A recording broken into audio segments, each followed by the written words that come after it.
Program magang nasional resmi dilanjutkan ke gelombang kedua. Menaker Yasirli mengumumkan kuotanya ditingkatkan menjadi 80.000 peserta, menyusul tingginya minat dari masyarakat dan perusahaan.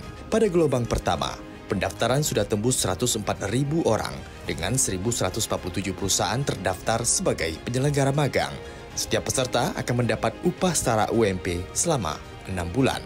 Dibayarkan langsung oleh pemerintah tanpa membebani perusahaan. Pada gelombang kedua ini, keikutsertaan diperluas hingga kementerian, lembaga dan badan pemerintah di pusat maupun daerah. Masa magang dijadwalkan mulai 20 Oktober 2025 hingga 19 April 2026. Sebagai bagian dari paket stimulus ekonomi 8+4+5 Presiden Prabowo Subianto.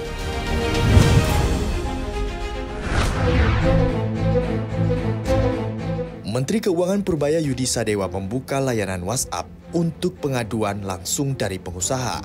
Langkah ini diumumkan saat meninjau tempat pemeriksaan fisik terpadu Geraha Segara, Tanjung Priok, Jakarta Utara.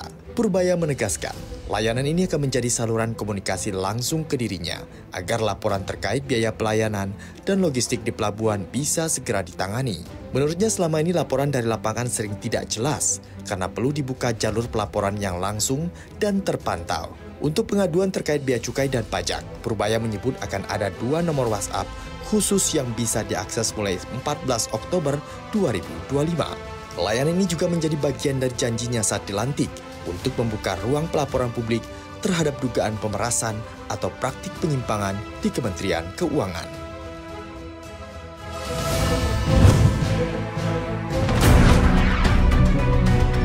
Industri tekstil nasional sedang terpuruk. Asosiasi Produsen Serat dan Benang Filamen Indonesia menyurati Menteri Keuangan Purbaya Yudi Sadewa yang meminta langkah penyelamatan dari praktik impor ilegal dan dumping produk China. Surat itu mengungkap lebih dari 60 perusahaan tekstil telah tutup sejak 2022 dan ribuan pekerja terpaksa mengalami PHK. Ketua APSIFI, Retma Gita Wirawasta menilai semangat Purbaya memberantas impor ilegal menjadi harapan baru bagi industri tekstil. Dalam suratnya, pengusaha mengusulkan sejumlah langkah tegas, mulai dari penerapan sistem EDI pada bea cukai hingga pemeriksaan fisik wajib dengan AI scanner untuk setiap kontainer.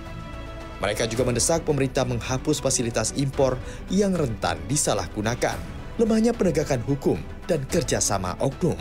Retma mengklaim importer hingga petugas bea cukai telah membentuk jaringan mafia impor yang mematikan industri dalam negeri. Oleh karena itu, harus ada langkah konkret dari pemerintah untuk menyelamatkan industri tekstil Indonesia.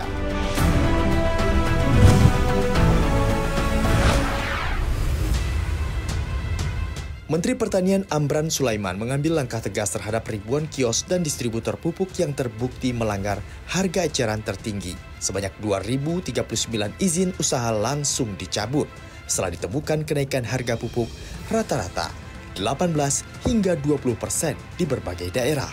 Amran menegaskan, langkah ini untuk menghentikan permainan yang sudah terjadi bertahun-tahun dari 6.383 kejadian pelanggaran yang ditemukan. Kerugian petani diperkirakan mencapai 600 miliar rupiah per tahun. Meski izin ribuan kios dicabut, Amran memastikan distribusi pupuk tidak terganggu. Bahkan akan dibuat pola distribusi baru melalui koperasi desa agar rantai pasok lebih pendek dan efisien.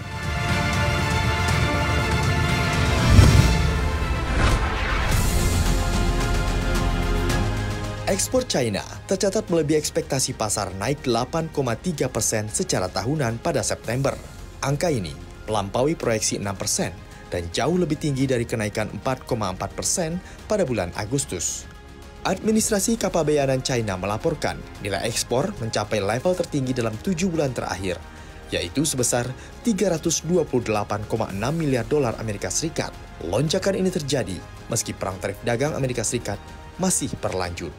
Sejumlah pasar baru di luar Amerika Serikat menjadi penopang utama kinerja ekspor, seperti ke ASEAN, Uni Eropa, hingga India yang naik hingga 2 digit. Namun ekspor ke Amerika Serikat turun tajam 16,9% di tengah ketegangan perdagangan yang kian memanas.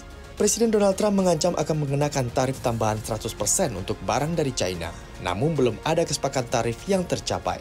Meski begitu, data ini menegaskan perang dagang Trump tak mampu menahan laju ekspor negeri tirai bambu.